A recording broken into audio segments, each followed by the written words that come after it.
Good morning everybody, I'm Fifi and welcome to the channel Make Food with Fifi.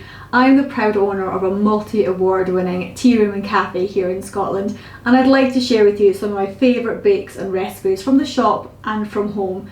So if that's something you think you'd be interested in following along every week, then subscribe to the channel for more content.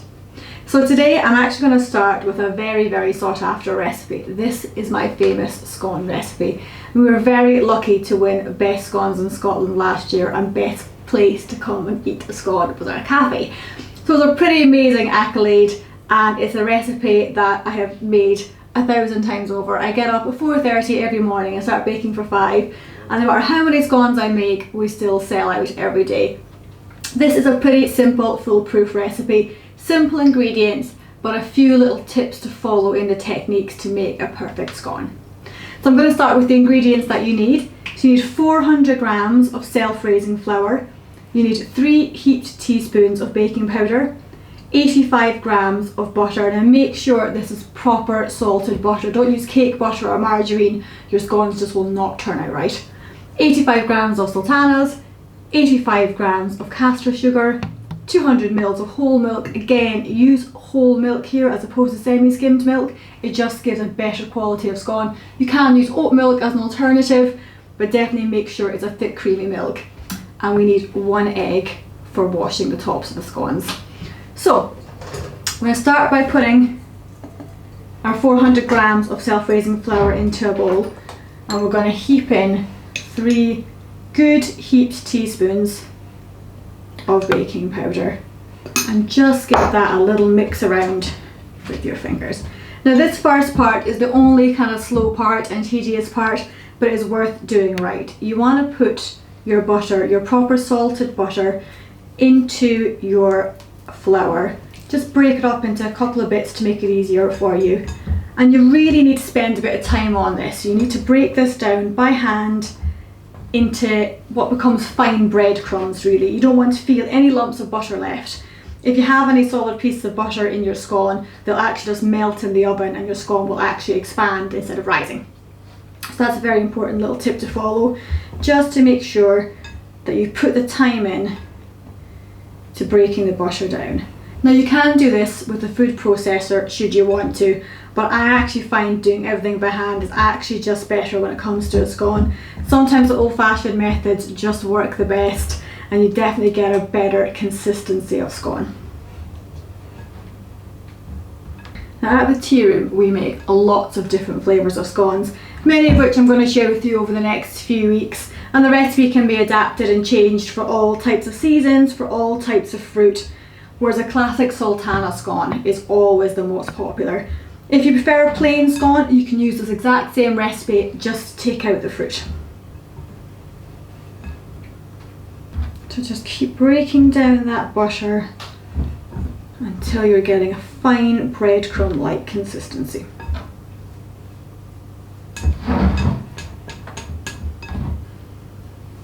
As I say, there is no shortcut on this part, it's just one of those little bits that takes a bit of time. Just keep running the flour and butter through the tips of your fingers and just keep breaking it down.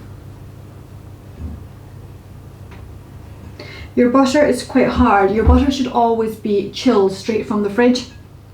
Don't let it sit out too long, because as the butter melts, it will stop the scones from rising. So make sure it's nice and chilled when it goes into your flour mix. Now that is us pretty much there. If you think it's done, just give it another minute anyway, running through your fingers, just to make sure there's no solid thick pieces of butter left in there. Lovely, so it should be now a nice fine breadcrumb-like consistency. So you're going to now pour in your sugar, and you're going to pour in your fruit, and just run it around with your fingers just to mix it up, just to make sure the sultanas are perfectly spread through and that there's no lumps of sugar in there. Now we've got 200 mils of whole milk. Again, I use whole milk as opposed to a semi-skimmed. It just gives a better finish. Put in about 2/3 of the milk and hold about 1/3 back just towards the end. Now here you just want to take a butter knife and just start to mix the milk in quite vigorously and just let it all start to come together. Just keep mixing around and then add in the rest of your milk.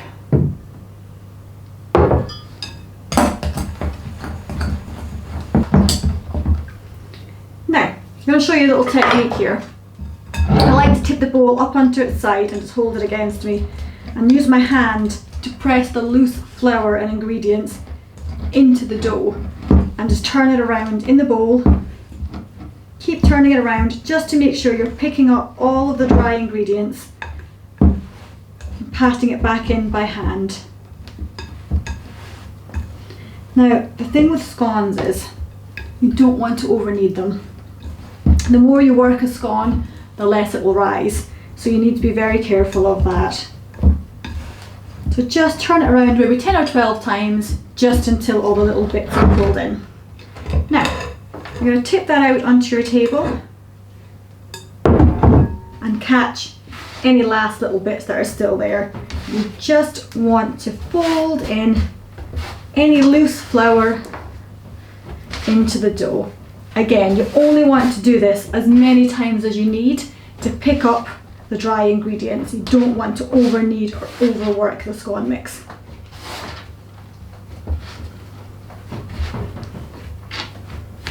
Now this recipe will give you half a dozen good sized scones.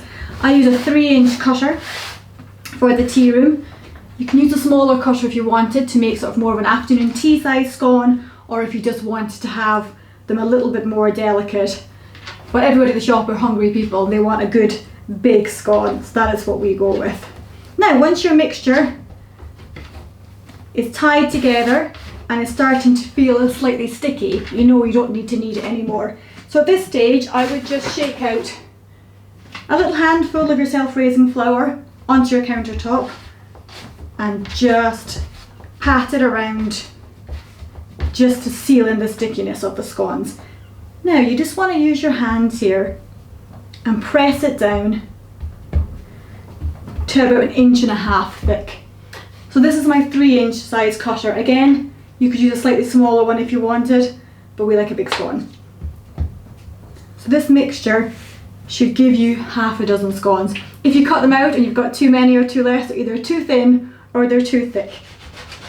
So it should sit below the cutter when it's cut out by about 1/2 inch, and that should be just about the right size. Now here, you want to have a pre-lined baking tin. You can line your baking tray with butter, but I prefer just to use a piece of baking paper. It stops the bottoms of the scones getting greasy. So pop that down and line your scones on. Cut out a couple and then knead it back together just to make sure you've got a smooth finish on top of the scones and no cracked edges from where you've cut one from the other. So all your scones should be roughly the same size. Now remember, they are homemade. It does not need to be perfect. They do not all need to be measured to the exact same height. But it's a good rule to keep them about 1/2 inch below the top of your cutter, and you know they should all turn out roughly the same. Now, the last step before they go in the oven is to egg wash them. Some people use egg wash and milk together. I prefer just to use egg. It gives a nicer glazed finish and just stops your scones from burning and drying out on top. So crack an egg into a bowl and use a little brush and just give it a little beat up to mix up the yolk and the white. And then simply brush on. Don't worry about how much or how little you're putting on, just a nice, consistent, thick covering on top. Now your oven should be pre-warming. So I popped mine on about 20 minutes ago to 190 degrees. I have a fan assisted oven, so that would be gas mark 5 if you're using gas, or about 375 degrees Fahrenheit. Now once the scones are glazed, you really want to put them into the oven immediately. Don't delay, because the longer they sit there, the butter will start to warm up and expand, and the raising agent will start to rise as well, and you'll end up with scones that go that way instead of that way. So into the oven straight away for about 12 minutes. Now check your scones in the oven after about 12 minutes. If you think they need a little minute more than that, it's absolutely fine, depends on your oven. They should be firm on top and firm on the bottom, and then you know that they have reached the perfect consistency and that they are cooked all the way through. Well, that's pretty perfect, if I may say so myself. If you enjoyed this recipe and would like to follow along with more, please subscribe to the channel below, or pop into the shop and try one of the scones for yourself. And if there's anything in specific you would like to learn, please leave some comments below, or if you have any questions on today's scone recipe, please just ask.